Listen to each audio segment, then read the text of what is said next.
Saudara-saudari yang kekasih, mari kita akan berdoa bersama. Bapa kami yang di sorga, terima kasih pada pagi hari ini kembali kami boleh beribadah. Kami memuliakan Engkau, kami memuji Engkau, tapi juga bersama-sama kami mau mendengar firman-Mu, kami mau mendengar suara-Mu berbicara dan mengajar kami. Tuhan, tolonglah setiap kami, supaya sungguh-sungguh hati pikiran kami terbuka untuk mendengarkan firman-Mu. Berbicaralah kepada kami Tuhan, dan tolonglah kami untuk memahami kebenaran firman-Mu, menyimpannya baik-baik, dan melakukannya dalam kehidupan sehari-hari kami. Tuhan, tolong kami, di mana kami perlu dihibur oleh kebenaran firman-Mu, hiburkanlah kami. Di mana kami perlu ditegur untuk diubahkan oleh firman-Mu, tegurlah kami Tuhan, supaya sungguh-sungguh firman Tuhan boleh menjadi sumber kehidupan kami. Terima kasih Bapa, pakai hamba-Mu yang lemah, jadikan sebagai saluran berkat untuk setiap kami. Terpujilah nama-Mu Bapa, di dalam nama Tuhan Yesus Kristus kami berdoa. Amin. Selamat pagi Bapak Ibu, saudara-saudari yang kekasih. Bersyukur pada Tuhan, pada pagi hari ini kita boleh bersama beribadah, dan tentu kita sangat sukacita boleh bersama-sama kita akan mendengarkan kebenaran firman Tuhan. Saudara-saudari yang kekasih, firman Tuhan pada hari ini berjudul Allahku Allah Tritunggal. Allahku Allah Tritunggal. Saudara sekalian, perkataan seperti ini tentu sangat sederhana, tetapi di dalam sejarah kehidupan gereja, banyak sekali orang-orang yang mengkritik orang Kristen, mengkritik kepercayaan Kristen, dan mengatakan bahwa orang-orang Kristen percaya kepada Allah yang boleh dikatakan begini, aneh. Atau Allah yang dianggap tidak bisa dipahami. Karena kita seringkali berkata Allah kita adalah Allah Tritunggal. Ada seorang ahli filsafat di abad modern, dia biasa disebut sebagai ahli filsafat terbesar di abad modern. Dia pernah berkata begini, bahwa kepercayaan kepada Allah Tritunggal itu nggak ada gunanya. Susah dipahami, kalaupun bisa dipahami nggak ada gunanya. Lebih-lebih lagi kalau nggak bisa dipahami, tentu nggak ada gunanya. Bisa dipahami saja tidak ada gunanya. Dan ini juga sulit dipahami. Karena itulah saudara, maka banyak orang-orang di zaman modern mulai membuang iman kepercayaan mereka kepada Allah yang adalah Tritunggal seperti yang disaksikan oleh Alkitab. Bagaimana cara orang membuang ajaran Allah Tritunggal? Misalnya, bagi mereka yang hidup di kalangan orang-orang Kristen yang hidup di kalangan orang-orang yang mayoritas Islam misalnya, mereka akan lebih senang menekankan Allah itu Allah yang esa, yang tunggal. Seringkali digambarkan seperti ini, Bapa, Anak, Roh Kudus itu bukan 3 pribadi, itu cuma 3 gelar, 3 jabatan untuk 1 orang. Dan biasanya digunakan gambaran yang kurang lebih sama seperti ini. Seperti misalnya orang yang sama di rumah dia disebut ayah. Di kantor dia disebut manajer. Setelah kantor dia ke gereja dia disebut majelis. Nah itu. Jadi sebenarnya cuma 1. Jadi sama dengan ajaran agama Islam. Allah itu cuma 1. Makanya lebih tekankan Allah itu esa. Dan itu berkembang. Itu berkembang. Bahkan sampai hari-hari ini pun banyak sekali orang yang percaya demikian. Dan untuk percaya seperti itu maka mereka harus mengajarkan bahwa Yesus Kristus itu bukan Allah. Bukan Allah yang jadi manusia. Yang menjadi juru selamat buat kita itu manusia biasa. Dan diajarkan oleh banyak pendeta di Indonesia juga yang pernah membuat heboh beberapa saat yang lalu karena dia pendeta besar. Mengapa dia mengajarkan begitu? Karena ada unsur ketidakpercayaan bahwa Bapa itu Allah, Yesus Kristus Sang Anak itu Allah, Roh Kudus itu Allah. Allah itu hanya 1, Yesus itu manusia biasa. Nah, saudara, ini ajaran-ajaran yang banyak sekali berkembang. Karena itulah maka tema kita pada hari ini menyebut Allahku, Allah Tritunggal. Walaupun kelihatan sederhana, memang selalu harus masuk ke dalam kehidupan kita. Tadi saya bilang ada satu orang ahli filsafat mengatakan nggak ada gunanya. Bisa dipahami aja nggak berguna, apalagi nggak bisa dipahami. Saudara sekalian, itu sebenarnya perkataan orang yang agak kurang ajar. Kalau betul Allah itu Allah Tritunggal, berguna atau enggak berguna, ya harus dipercaya.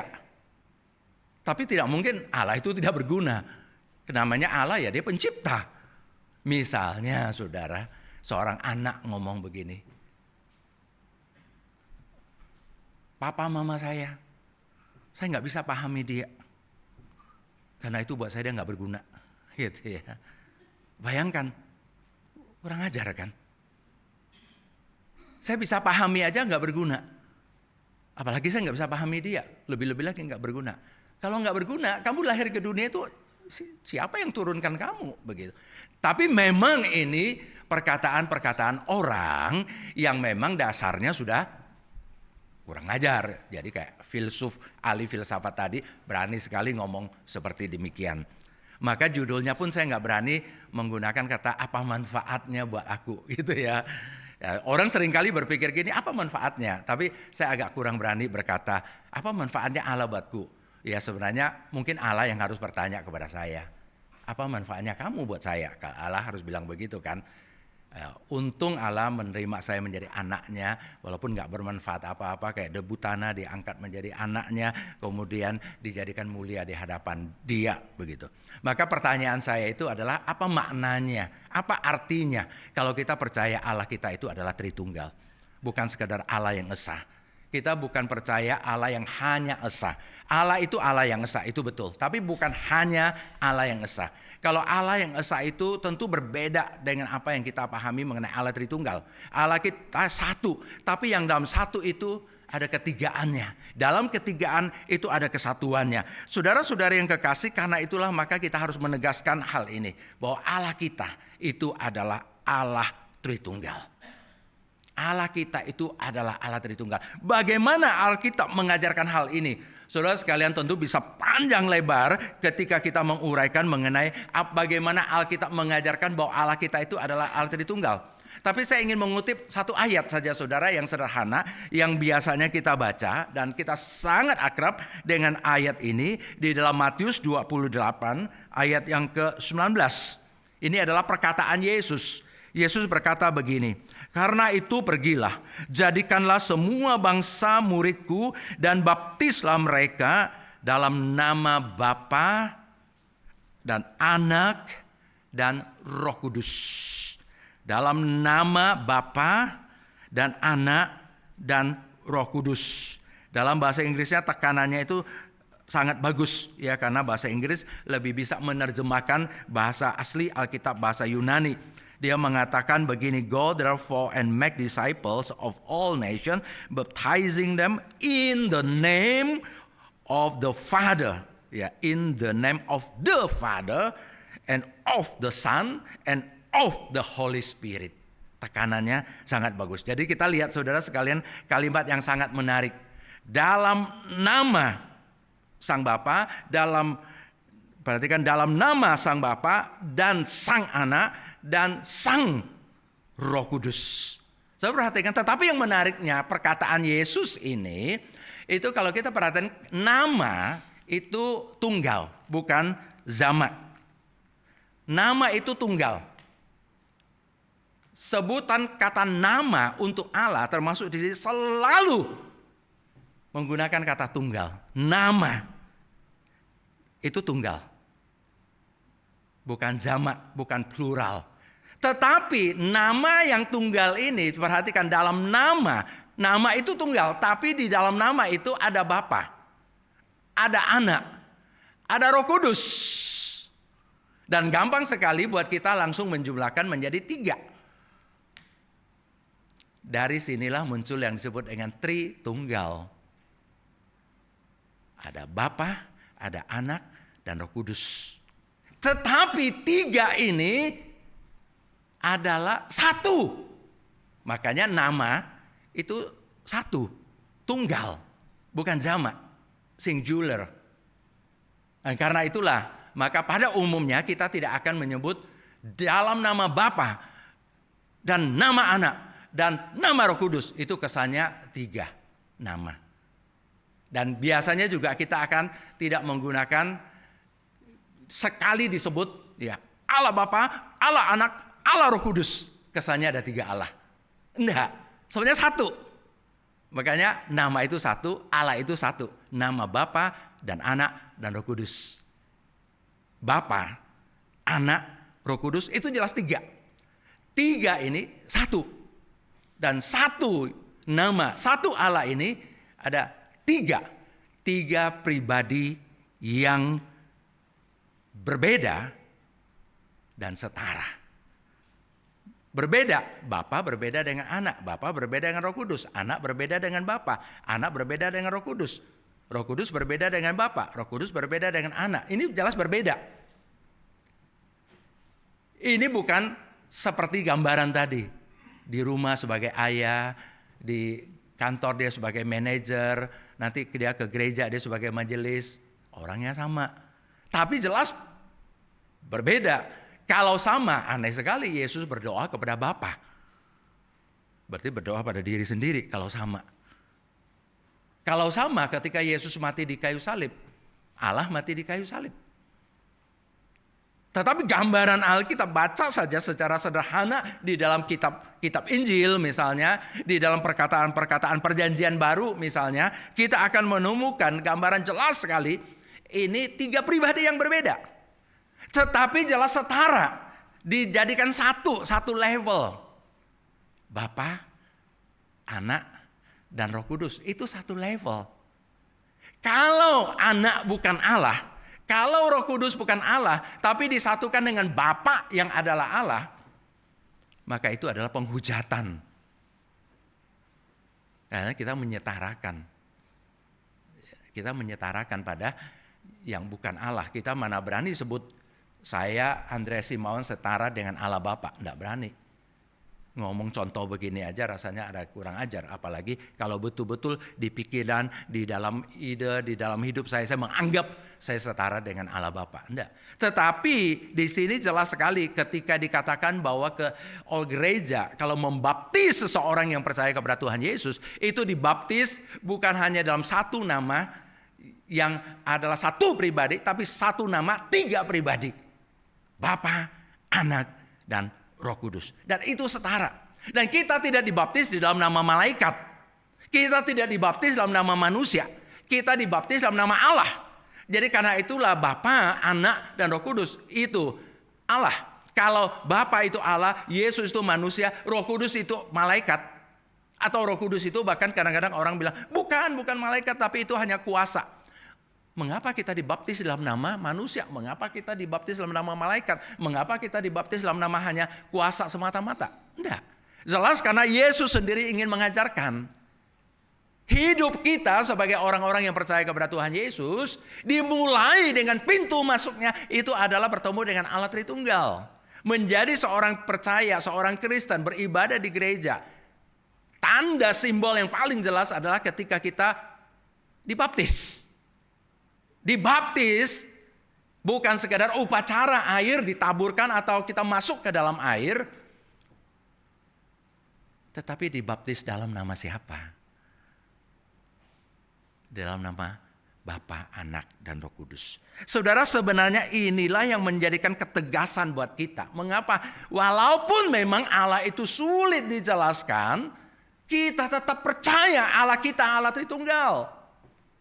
Dan kalau kita sulit menjelaskan, jangan menyalahkan yang sulit dijelaskan itu. Salahkan kita, mengapa kita belum paham-paham amat. Begitu kan? Kalau kita belajar ilmu pengetahuan di sekolah, boleh nggak murid marah sama ilmu pengetahuan itu? Kenapa kamu sulit? Saya nggak paham-paham nih. Gara-gara saya nggak paham, kamu yang salah. Nggak bisa kan? Justru kita belajar harus semakin paham. Tapi memang saudara banyak hal yang kita nggak bisa paham. Handphone ini saya pakai untuk rekam khotbah saya. Handphone ini sudah pakai bertahun-tahun. Terus terang saya juga nggak ngerti. Apa sih yang terjadi di handphone ini? Sampai kok dia bisa menghubungkan saya dengan orang di China, begitu ya. Dan bahkan kalaupun saya bisa bongkar dalamnya, saya nggak tahu itu apa. Mungkin ada orang yang lebih paham dari saya. Dia pun nggak betul-betul 100% paham, saya yakin. Kecuali dikumpulkan mungkin berpuluh-puluh orang yang punya bagian-bagian yang menangani, mereka mungkin bisa tahu. Itu baru handphone yang setiap hari kita pegang dan kita masukkan ke dalam saku. Salah satu hal yang membuat saya selalu kagum adalah kalau saya megang kayak kartu micro SD, kartu atau USB begitu ya saudara. Saudara tahu kan itu ya, biasa kita kecil-kecil begitu. Dia bisa muat berapa puluh gigabyte. Saya punya buku, punya bahan, punya banyak. Saya masukkan semua di dalam kartu kecil itu. Kok nggak tambah berat ya? Gitu. Ya. Saya selalu berpikir kok nggak tambah berat. Kalau zaman dulu kan kalau kita masukin beras ke karung, tambah berat. Makin lama makin berat. Susah digendong, susah dipikul. Ini kok nggak tambah berat. Tapi katanya sudah sekian ratus gigabyte masuk ke dalam. Itu buku-buku saya masukkan yang digital masuk ke sini. Kok nggak tambah berat? Ini makhluk apa ya yang namanya file itu? Itu apa sebenarnya, kayak roh begitu kan, nggak ada berat masanya. Apa? Nggak ngerti saya. Tapi saya selalu kagum. Kok bisa benda kecil ini menampung ratusan gigabyte dan jelas dalamnya ada materi, ada sesuatu, bukan kosong sesuatu. Tapi sesuatu itu kok nggak berat-berat. Dari kenapa bisa nggak berat? Orang kan bilang segala sesuatu yang ada dalam dunia ini namanya sesuatu, itu pasti ada masanya. Tapi mungkin ada benda yang memang nggak ada masanya, tapi saya nggak ngerti. Saya hanya pikir roh itu yang nggak ada beratnya, ya roh. Begitu. Tapi ini kan bukan roh. Nah, saudara, tapi saya nggak mampu menjelaskan. Ya mungkin ada anak-anak muda lebih pintar untuk menjelaskan. Tapi kita pakai juga. Saudara paham itu? Jadi orang bisa menjadi semakin tahu. Tetapi apa yang kita ketahui pun tidak betul-betul akhirnya 100% kita bisa tahu. Apalagi Allah kita yang Tritunggal. Tapi itu menuntut kita untuk lebih serius, lebih sungguh-sungguh untuk tahu tentang Dia. Dan karena itulah pada hari ini saya mau mengajak kita untuk memikirkan Allah kita yang Allah Tritunggal itu, apa kaitannya, apa maknanya untuk kehidupan kita. Saudara sekalian, tentu bisa banyak sekali yang kita bicarakan. Tidak habis-habisnya, karena Allah dengan kita itu berarti segenap hidup kita. Segenap aspek kita dari ujung kaki ke ujung kepala, dari semenjak saya, bahkan sebelum saya lahir, kemudian setelah saya meninggal, itu berurusan dengan Allah Tritunggal. Tentu banyak yang kita bisa bicarakan, apa kaitannya Allah Tritunggal dengan saya, apa maknanya, apa artinya Allah Tritunggal itu buat saya, apa artinya saya percaya kepada Allah yang adalah Allah Tritunggal. Banyak yang kita bisa bicarakan, tetapi saya ingin mengajak kita dalam satu pertanyaan ini. Bagaimana Allah Tritunggal berkarya untuk keselamatan kita? Mengapa saya ingin bicara mengenai ini? Karena saudara, bicara mengenai orang Kristen yang dibaptis, masuk ke gereja dan beribadah, kita bicara mengenai orang yang diselamatkan, orang yang diampuni dosa-dosanya oleh Allah yang Tritunggal itu. Tapi bagaimana Allah yang Tritunggal itu bekerja? Bagaimana Dia bisa menyediakan keselamatan buat kita? Dan ini jelas sekali memperlihatkan bahwa Allah yang Tritunggal itu, Allah yang seperti itulah yang bisa menyediakan keselamatan seperti yang kita percayai, yang diajarkan oleh Alkitab tersebut. Saudara sekalian, karena itu saya ingin mengajak kita membuka Alkitab. Kita akan membaca dari kitab Efesus pasal 1 ayat 3 sampai ayat yang ke-14. Saya akan membacakan sedikit agak cepat karena ada cukup banyak ayat-ayat yang ada di sini. Tapi saudara memperhatikan bagaimana ayat-ayat Alkitab ini bicara mengenai Sang Bapa, Sang Anak, dan Sang Roh Kudus. Efesus pasal 1 ayat 3 sampai ayat 14.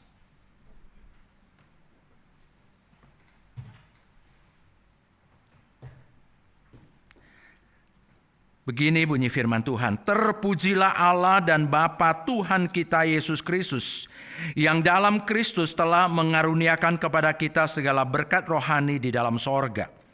Sebab di dalam Dia Allah telah memilih kita sebelum dunia dijadikan supaya kita kudus dan tak bercacat di hadapannya.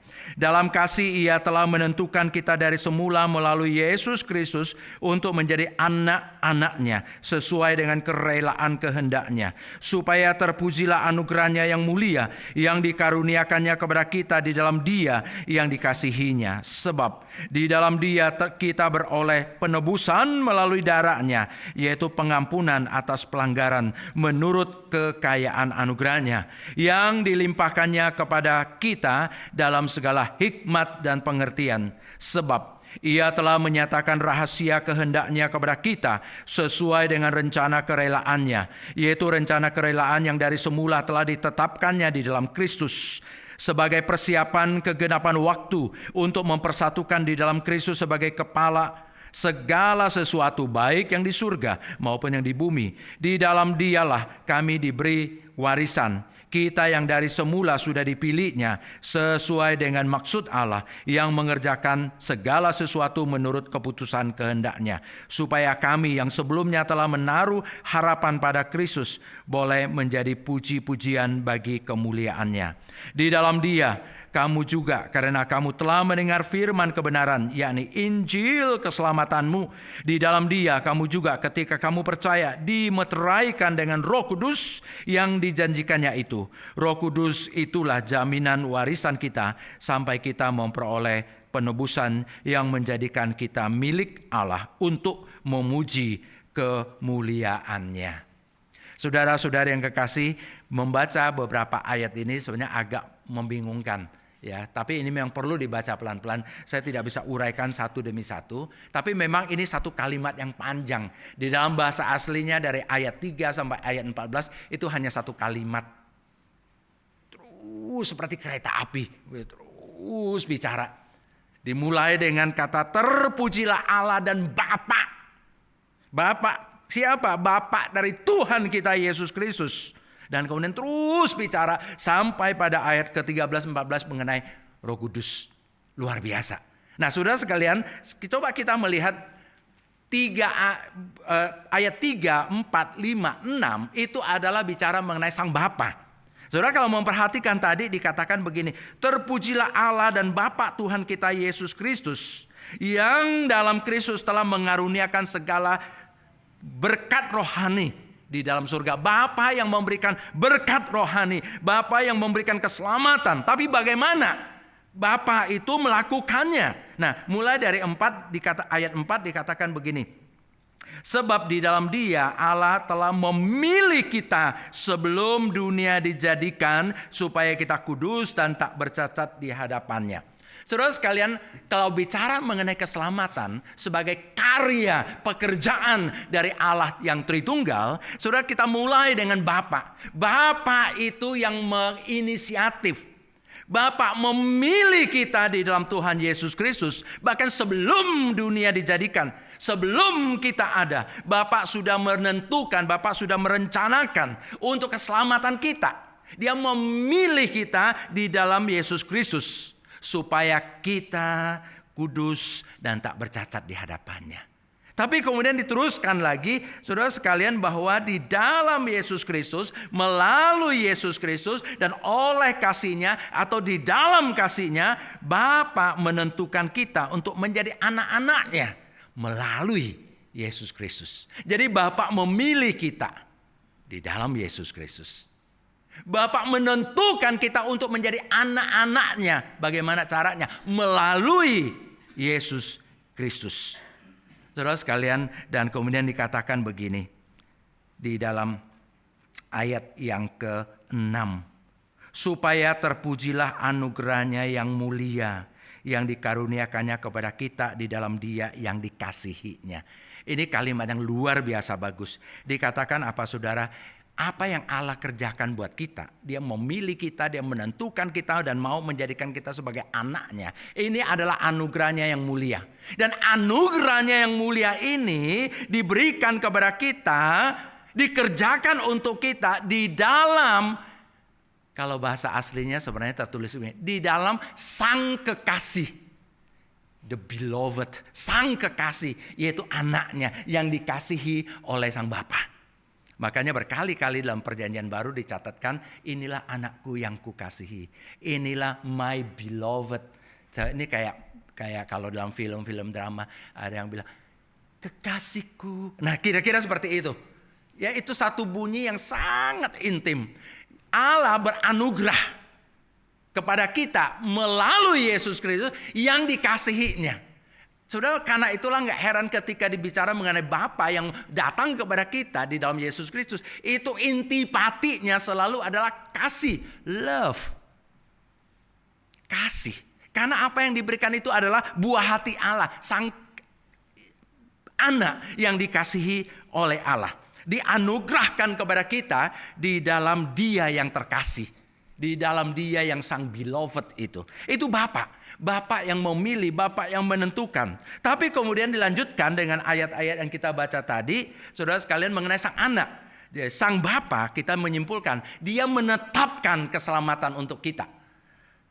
Ingat saudara ya, Bapa menetapkan keselamatan untuk kita. Sedangkan sang anak, kalau kita lihat saudara sekalian, di dalam ayat yang ke-7 sampai ayat yang ke-12, itu bicara bagaimana anak itu diutus. Ini memang ayat yang cukup panjang, dan seperti tadi saya bilang, ini kayak kereta. Tetapi kalau saudara memperhatikan, jelas sekali, misalnya mulai dari ayat 7. Sebab di dalam Dia kita beroleh penebusan melalui darahnya.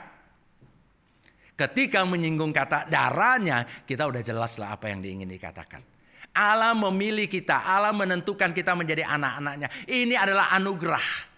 Anugerah yang disampaikan melalui sang kekasih hatinya, yaitu sang anak itu. Anak yang diberikan kepada kita.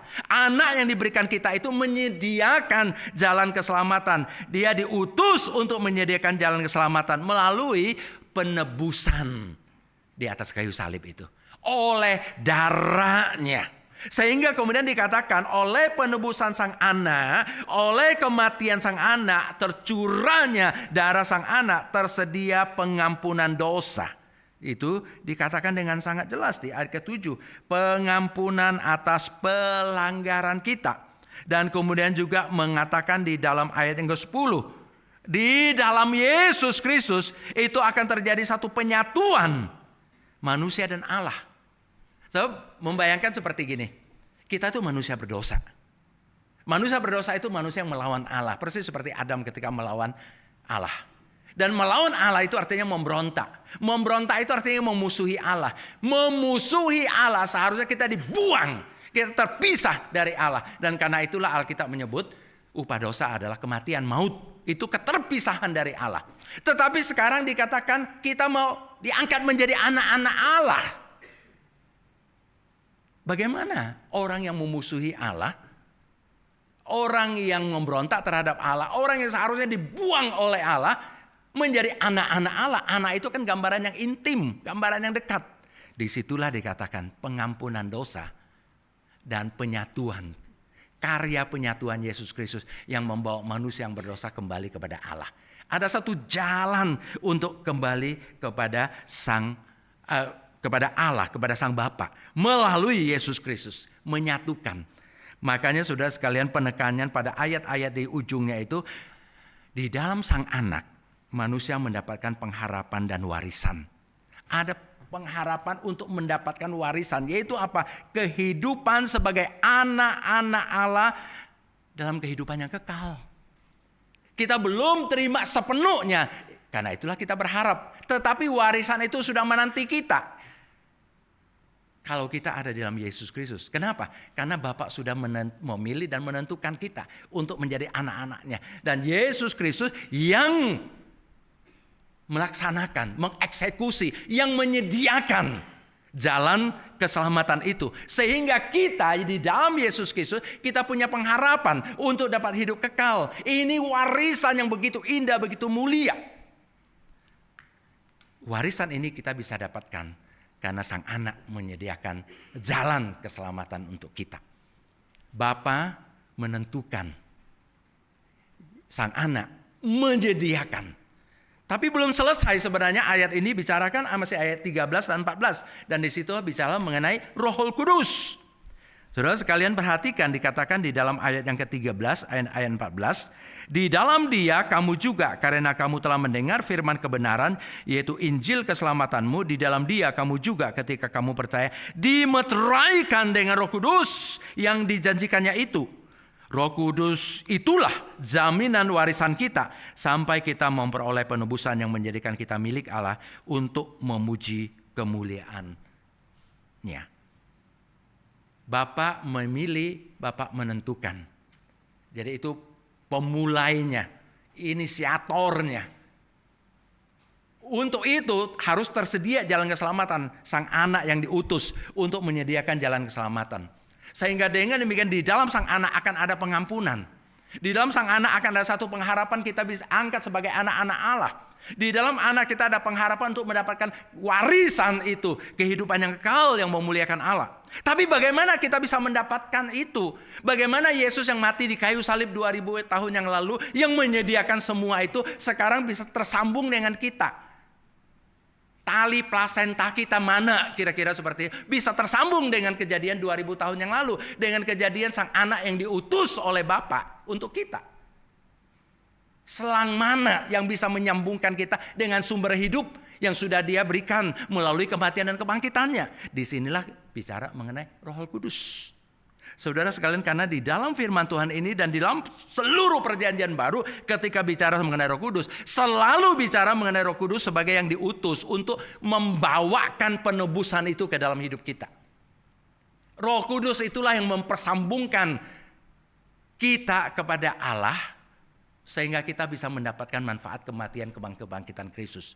Dialah yang menyambungkan Allah kepada kita, sehingga apa yang sudah dikerjakan itu bisa tersampaikan ke dalam hati kita. Dia yang membawa masuk.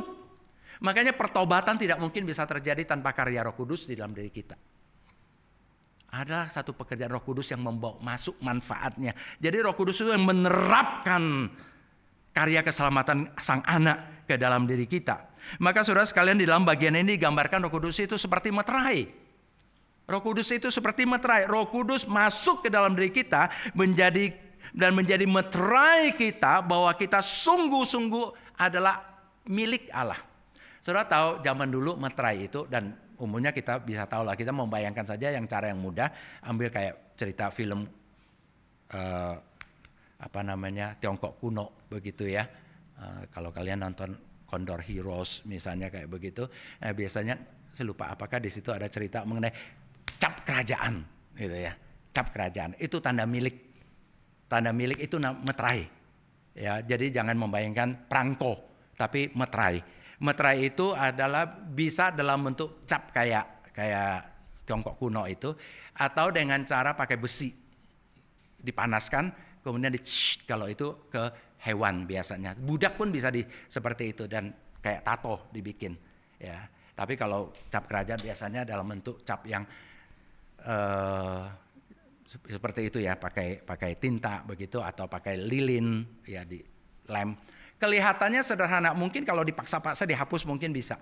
Tapi begitu dicap, itu udah tanda milik yang tidak boleh diganggu gugat sebagai milik kerajaan. Itu tanda milik. Atau kalau kambing, domba, sapi, ya, itu ditato begitu dengan besi panas, itu untuk mengatakan bahwa itu miliknya siapa. Jadi tidak boleh diganggu gugat oleh yang lain, karena kita tahu zaman dulu domba, kambing, sapi itu berkeliaran, ya. Jadi bisa saling tukar, bukan sekedar hanya untuk menandai itu milik siapa, tapi bahwa itu sudah ada milik orang lain, dan kita kalau mengambil berarti mencuri. Itu tanda milik. Saudara sekalian, jadi Roh Kudus diberikan kepada kita untuk membawa kita dipersambungkan kembali dengan Allah oleh karena karya kematian Yesus dan kebangkitan Yesus. Dan sekaligus dia menjadi meterai, menjadi cap di dalam diri kita yang mengatakan kita ini milik Allah. Jadi saudara sekalian, sebenarnya kalau kita melihat secara rohani ke dalam diri kita dan ke dalam diri setiap orang yang percaya kepada Tuhan, dia itu ada tanda milik Allah yang gak boleh diganggu gugat oleh siapapun, bahkan oleh diri kita. Karena itulah mengapa kita gak boleh merusak hidup kita, gak boleh merusak tubuh kita, karena kita membawa cap Allah Yaitu siapa? Roh Kudus. Dan bahkan kemudian dikatakan Roh Kudus itu adalah jaminan dari warisan kekal. Tadi saya berkata pengharapan untuk mendapatkan warisan, yaitu kita menjadi anak-anak Allah dalam kehidupan kekal. Kita sudah jadi anak-anak Allah, kita sudah mempunyai kehidupan kekal, tapi belum terima sepenuh-penuhnya. Bagaimana kita yakin bahwa ini aman, saya pasti mendapatkannya? Dikatakan Roh Kudus menjadi jaminan. Ini satu istilah bisnis yang biasa kita pakai, down payment, jaminan, ya, DP. Jadi kalau biasanya kita mau beli rumah, kita belum bayar sepenuhnya, kita kasih DP dulu atau beli apapun. Jadi itu sudah jaminan itu. Artinya Roh Kudus itu diberikan kepada kita sudah menjadi jaminan, kita pasti akan mendapatkan yang sepenuh-penuhnya nanti. Walaupun saat ini belum, karena kita masih hidup dalam dunia seperti ini, kita belum terima sepenuhnya apa yang Allah Tritunggal akan berikan kepada kita. Tapi kita sudah punya keyakinan, kepastian, pasti aman, pasti mendapatkannya. Kenapa? Karena ada Roh Kudus yang bekerja dalam diri kita. Jadi saudara, itu sangat lengkap. Allah di dalam kekekalan memilih kita, menentukan kita. Dan untuk menyelamatkan kita, dia memberikan anaknya menjadi yang menyediakan jalan keselamatan. Dan jalan keselamatan yang tersedia itu diberikan kepada kita secara pribadi, diterapkan kepada kita oleh karya Roh Kudus. Diwujudkan di dalam diri kita dan sekaligus mengamankan kita sebagai milik Allah. Kita dijaga, diproteksi, dicap dan menjadi jaminan. Sehingga saudara kalau melihat dari awal sampai akhir, dari dalam kekekalan sampai nanti kita masuk dalam kemuliaan, itu adalah karya Allah Tritunggal buat kita. Tidak ada kemungkinan lain kita bergeser dari Allah Tritunggal ini. Bahkan ini satu kepastian. Allah mencintai kita. Tapi keselamatan yang diberikan kepada kita tidak bisa diumumkan begitu saja dari surga. Ayo semuanya masuk surga. Enggak, karena kita orang berdosa, orang yang memberontak pada Allah. Kita perlu disucikan. Dan untuk penyucian pengampunan dosa, diberikanlah anaknya sampai mati di kayu salib. Apa yang anaknya lakukan buat kita itu perlu diterapkan ke dalam hati kita. Dan Roh Kudus bekerja untuk kita. Apa yang diterapkan dalam hati kita, itu harus bertahan sampai hidup yang kekal. Bagaimana mungkin itu terjadi? Roh Kudus mengamankannya untuk kita. Saudara sekalian, itu perkataan yang sangat luar biasa. Kalau saudara membaca kembali di dalam ayat-ayat yang lain, secara cepat saya akan bacakan Galatia 4 ayat 4 sampai ayat 7. Itu jelas sekali dikatakan hal yang kurang lebih sama. Ya, saya tidak menjelaskan lagi, saya hanya mau bacakan sebagai ilustrasi dari apa yang saya sudah jelaskan dari Efesus. Galatia pasal 4 ayat 4 sampai 7 dikatakan begini. Namun setelah genap waktunya Allah mengutus anaknya yang lahir dari seorang perempuan dan takluk kepada hukum Taurat. Ia diutus untuk menebus mereka yang takluk kepada hukum Taurat supaya kita diterima menjadi anak. Karena kamu adalah anak, Allah menyuruhi roh anaknya ke dalam hati kita yang berseru, ya Aba, ya Bapa. Jadi kamu bukan lagi hamba, melainkan anak. Jikalau kamu anak, kamu juga ahli-ahli waris oleh perbuatan Allah. Persis gambarannya saudara. Bapa yang menentukan untuk kita ketika waktunya tiba. Dia utus anaknya. Anaknya menebus kita. Sehingga kita bisa diterima sebagai anak.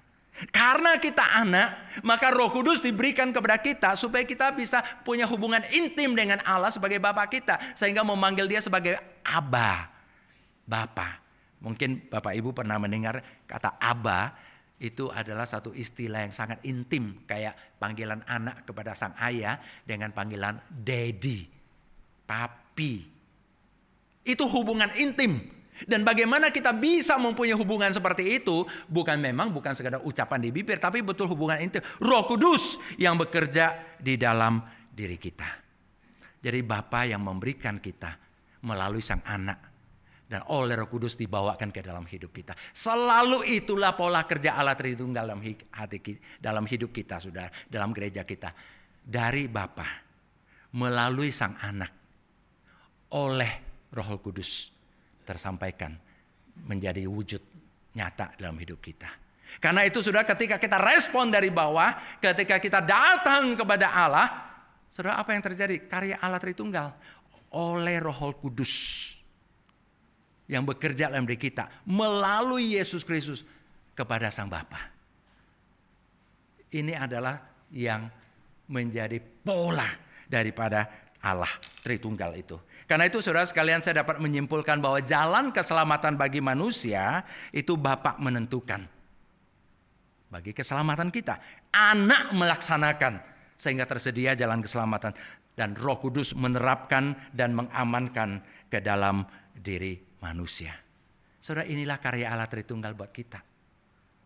Allah menentukan, walaupun kita merasa kita ini orang kecil, nggak ada siapa-siapa, mungkin orang lain nggak kenal kita, tetangga kita, orang di gang nggak kenal kita, Bapak kenal kita. Bapak itu yang memilih dan menentukan kita. Untuk mewujudkan pilihannya dan penentuannya, Dia mengutus anaknya yang terkasih untuk mati di kayu salib untuk kita. Sehingga apa? Tersedia jalan keselamatan. Tapi bagaimana supaya jalan keselamatan itu bisa tiba kepada kita? Roh Kudus diutus untuk menerapkan, untuk membawakan, untuk mewujudkan keselamatan itu ke dalam diri kita. Bahkan sekaligus untuk mengamankan di dalam diri kita. Karena itulah saudara-saudara yang kekasih, setiap dari ujung dari ibadah kita selalu ada kita diberikan berkat. Dan selalu berkat itu adalah Bapa, Anak, dan Roh Kudus. Mengapa demikian? Karena kita ingin menegaskan bahwa seluruh kehidupan kita, berkat-berkatnya senantiasa adalah berkat yang dari Bapa, Anak, dan Roh Kudus. Berkat-berkat dari Allah Tritunggal. Saudara, ini kalimat yang biasa dipakai. Dan itu ada di dalam Alkitab. Dan di dalam ayat yang gampang diingat, 2 Korintus 13:13. Ya, capsa. Itu ya, jadi Amang 1:3 Tritunggal juga, itu bahasa Indonesia punya teks ayat 13, pasal 13 ayat 13. Dikatakan begini, anugerah Tuhan Yesus Kristus dan kasih Allah dan persekutuan Roh Kudus menyertai kamu sekalian. Sebenarnya itulah yang menjadi selalu doa kita, kerinduan kita. Anugerah Tuhan Yesus Kristus, pemberian Allah ini yang berangkat dari kasih Allah, yang terbawakan, yang dipersekutukan, yang dipersatukan, yang ditersampaikan ke dalam diri kita oleh Roh Kudus. Itulah yang selalu bersama dengan kita. Dan bukankah itu karya Allah Tritunggal untuk kita? Jangan bertanya lagi apa manfaatnya buat kita, apa artinya buat kita. Dia adalah seluruh makna hidup kita. Seluruhnya ada di dalam Allah Tritunggal. Kalau masih sangat ragu, kembali berlutut, baca Alkitab, perlihatkan bagaimana Allah Tritunggal itu bekerja dalam diri kita. Saudara, inilah yang Tuhan dalam cinta kasih-Nya Dia nyatakan kepada kita. Anugerah Tuhan Yesus Kristus, pemberian Allah ini dalam bentuk Tuhan Yesus Kristus, utusan Sang terkasih ini yang telah Allah berikan kepada kita, yang diberikan oleh karena kasih-Nya kepada kita. Dan kemudian tersampaikan the fellowship of the Holy Spirit, persekutuan roh yang menyekutukan kita, roh yang mengikatkan kita dengan Allah sehingga kita bisa memanggil Dia Aba, memanggil Dia Bapa. Inilah yang mendefinisikan kita sebagai kehidupan Kristen, dan berkat seperti inilah yang kita selalu inginkan dalam kehidupan kita. Kiranya Tuhan memberkati. Amin. Mari saudara, kita akan berdoa. Bapa kami yang di sorga, biarlah firman-Mu terus boleh berbicara kepada kami. Kami mohon Tuhan menolong, Tuhan memberkati supaya firman-Mu boleh menguatkan kami. Memang tentu untuk memahami Allah, kami tidak mungkin betul-betul bisa memahami. Masih banyak hal di dunia ini pun kami tidak bisa memahami, apalagi Allah Sang Pencipta. Tetapi Tuhan, kami ingin terus semakin mencintai Tuhan, semakin memahami Tuhan, semakin mencintai Tuhan, dan semakin membuat kami takjub, kami hormat kepada Tuhan, yaitu Allah kami, Allah yang Tritunggal, yang sudah berkarya begitu indah dalam hidup kami oleh Sang Bapa yang punya kasih yang luar biasa, melalui Sang Anak yang telah menyediakan jalan keselamatan untuk kami, dan oleh pekerjaan Roh Kudus yang membawakan itu ke dalam diri kami dan bahkan mengamankan, menjaganya di dalam diri kami. Tuhan, kami bersyukur untuk semua pekerjaan terjadinya keselamatan di dalam kami yang dari Sang Bapa melalui Sang Anak oleh pekerjaan Roh Kudus yang dibawakan ke dalam diri kami. Tuhan, selama-lamanya kami bersyukur dan kami ingin memuliakan Engkau. Terpujilah nama-Mu Bapa. Di dalam nama Tuhan Yesus Kristus kami berdoa. Amin.